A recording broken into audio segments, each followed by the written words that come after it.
we were in Houston, Texas, and as the branch manager, we decided, or IBM decided, to move our branch office to a different building.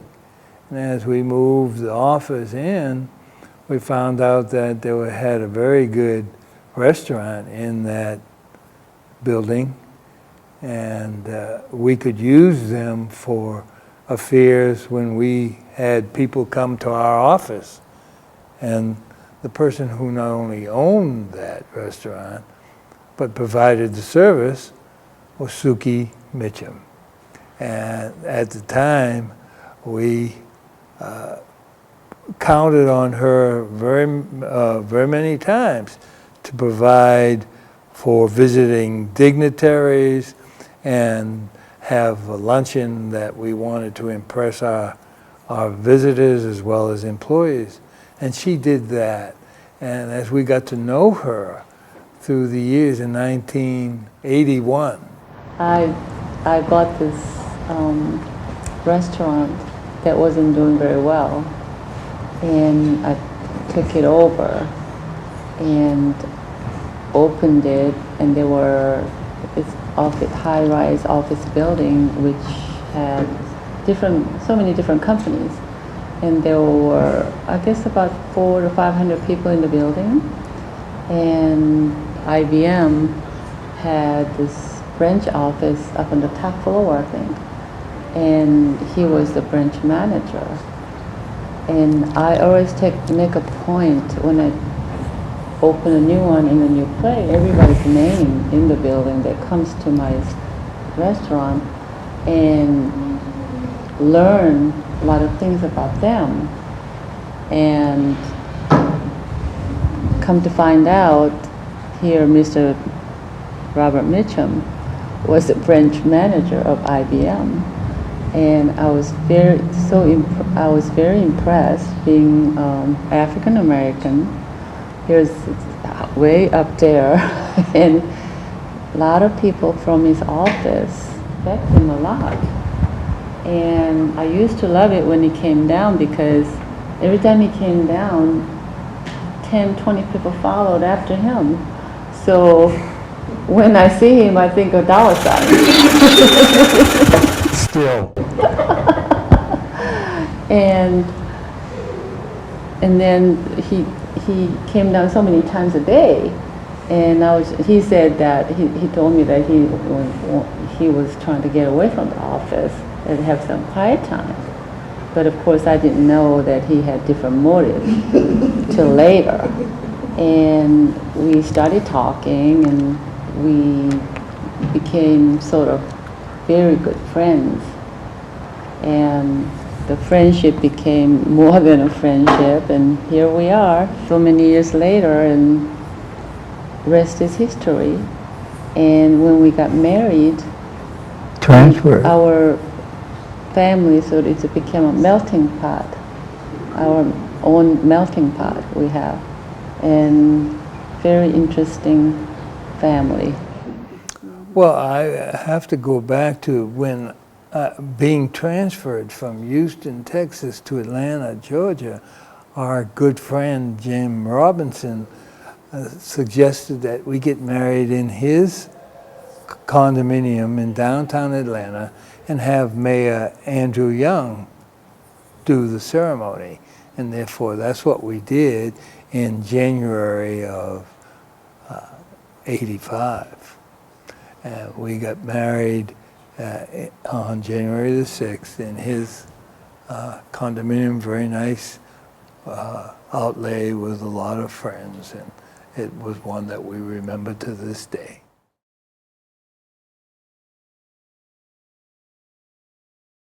Impressionable teenager, understand that my background and my family's background, immediate family, my parents, my uncle, my aunts, all married Koreans, very, very typical Korean. So, you go to university, you take piano, you study hard, and then got the news from my dad. My mom and dad had dinner, and they said, "Oh, your Aunt Suki, and Suki, you love my Aunt Suki.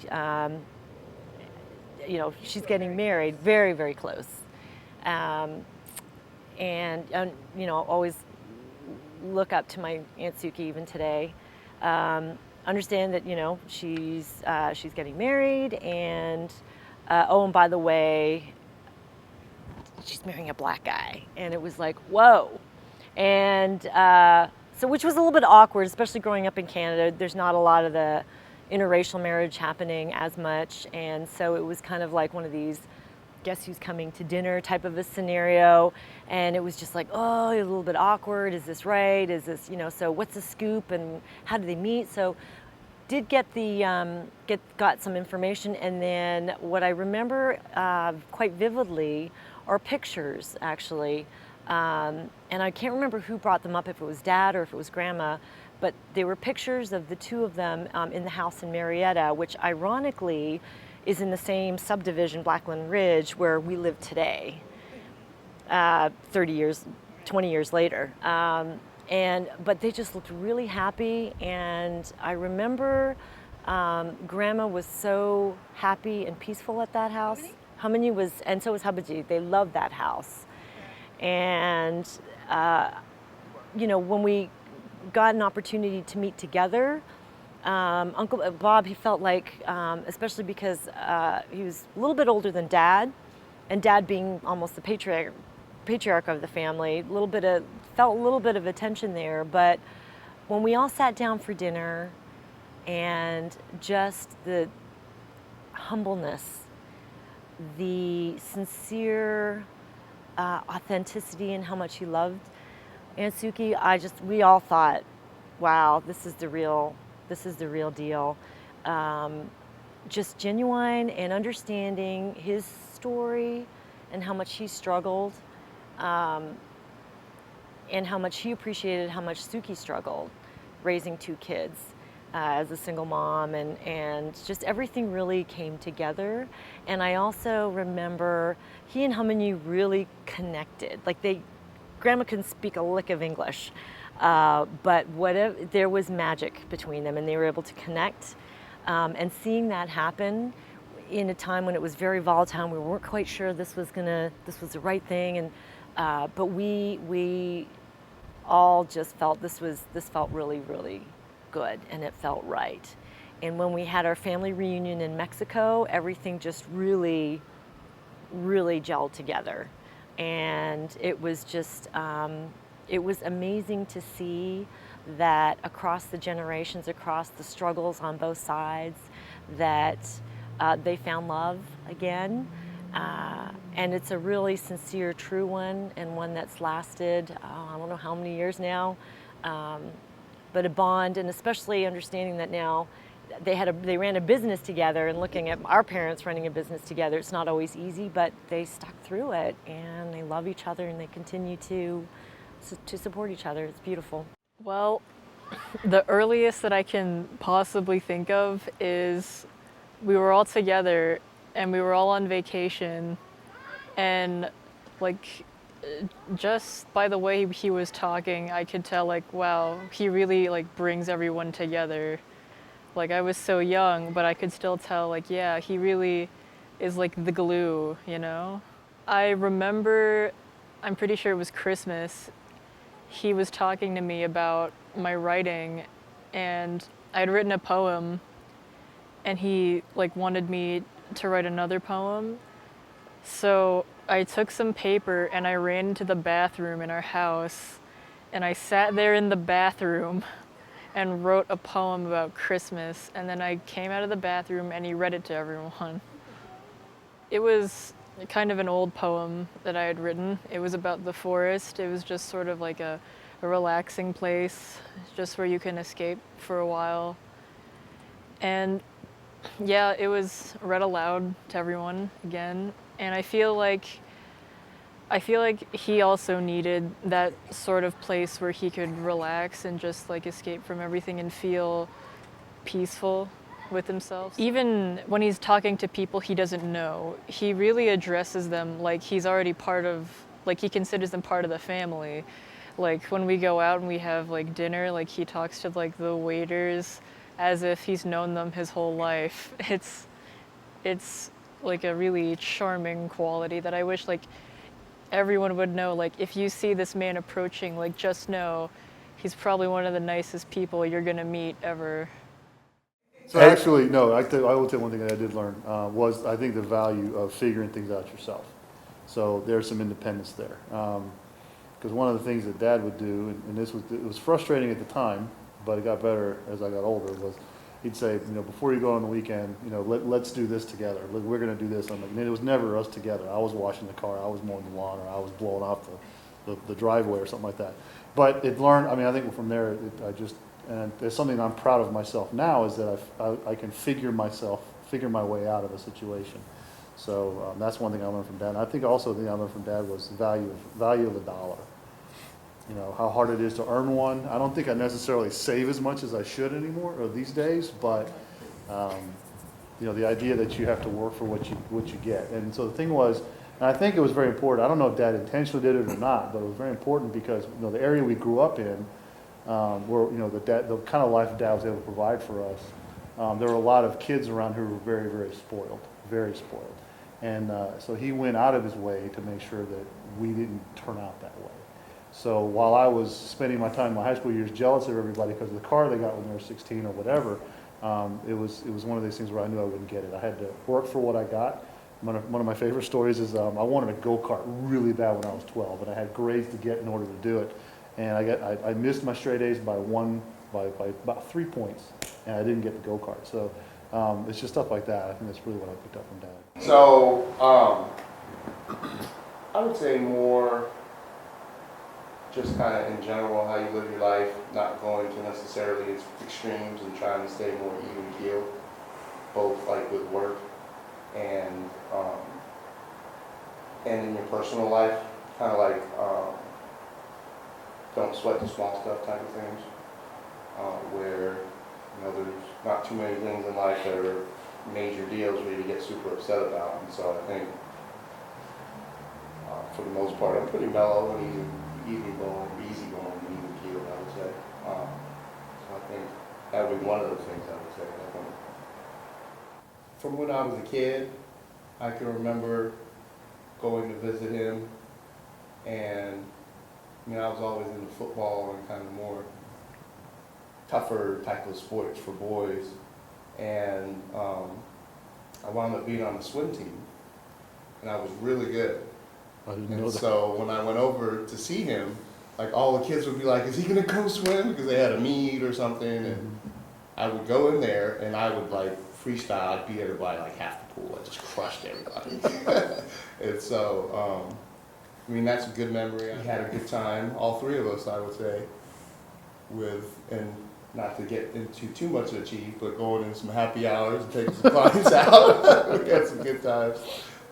I got one. The one time there was Mom went out of town. I don't remember where she went. Why she went by herself, and so we were home alone, me and Maddie and Dad for the weekend. And so Dad's like, "I got dinner taken care of on Saturday. I think you're gonna barbecue or something like that." What was really funny about this story was he went ahead and decided to do it all because I think I was only like 13. I wasn't really cooking yet or anything like that. So normally when we have a barbecue with a weekend, Dad's the griller, Mom takes care of everything else, all the stuff. We all know this, but so go to the kitchen to see how he's doing, and he's doing the barbecue sauce on the stove, to heat the barbecue stove for you, and there's red dots all over the stove and all over the counter. It's been boiling over, and he hadn't done anything to stop it. So I thought that was pretty funny. So the name change in '97. Actually, it was kind of funny. I think it was kind of a twofold approach. It was something that was going on with me and Natty, and it was something that was going on with Mom and Dad at the same time. And so I guess the full story I'll just tell you. So when I went to college, when Natty went to college, we had an agreement with our father who said basically he was going to take care of half the tuition, and I struggled with it all throughout my college career, basically, that his check would always be late. So, next semester or next quarter's coming up, you'd schedule your classes, and then your tuition's due based on how many hours you signed up for. So tell Mom, she'd give me the check, and then I'd tell my father, and he would send the check. Inevitably, it was late every quarter. So I'd always get that mail from the school that says, you're late with tuition, you're default, and so you're losing your schedule. So Natty kind of went through the same thing, but after a year, Natty going through, so this would have been fall of '96, He called her and told her that I can't do it anymore. Your stepmother doesn't want us to do this anymore. So it was kind of like this feeling of betrayal. And I think it hit Natty harder than it hit me because I just finished up with tech. And so we just kind of decided, it's like, this guy hasn't been around for us. We go visit him once a year when we were in high school, and I think Natty was in middle school. And, we didn't like going down there. We didn't like his wife, that kind of thing. So, and then this guy is the one who, was with us 24/7 every day. He's the one that put food on the table. He's the one that took, paid for us to be able to go to piano lessons and football practice and ballet class and whatever else we were participating in. So that was kind of really important to us. So if anyone deserved for us to have his name attached to to us, was him. So we kind of made the decision to do it. And I think you guys were working on some stuff, estate planning, retirement, stuff like that, kind of at the same time. So I don't remember who brought it up, but somebody brought it up.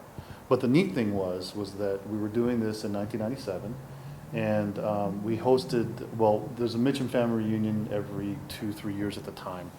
And so that year happened to be when they were hosting it. We were hosting it in Atlanta, and we had this great hotel. We remember what was the hotel called? Presidential? Was it the Presidentials. Yeah, so we got to that restaurant, huge banquet. It was Mitchum's and the Perkersons, I think was the other family. Merkersons. Wilkerson from Yeah. North Carolina. And then, so Dad got to tell everybody, because we were like, we'd already been gearing up for months and months and months, and you were doing it, I was doing it, because Rob and me and Natty had to change our names. And so Dad got to tell in front of the whole family, and the three of us stood up, I think, and I think it was a standing ovation. It was a pretty emotional moment. I think Natty, it hit Natty the hardest, but that was a lot of fun. No, it really hit me the hardest. Oh, okay, yeah. But I think it's, nobody gets the opportunity. First of all, a lot of people do that. There's adoptions all the time and things like that, but not when you get to tell in front of the whole family. And it literally was like a month or two before we all went in and did it, because I didn't do it until October. And then Natty was like a couple weeks after that. And I think you were the same time as me, or something like that. Yeah, but that was pretty special.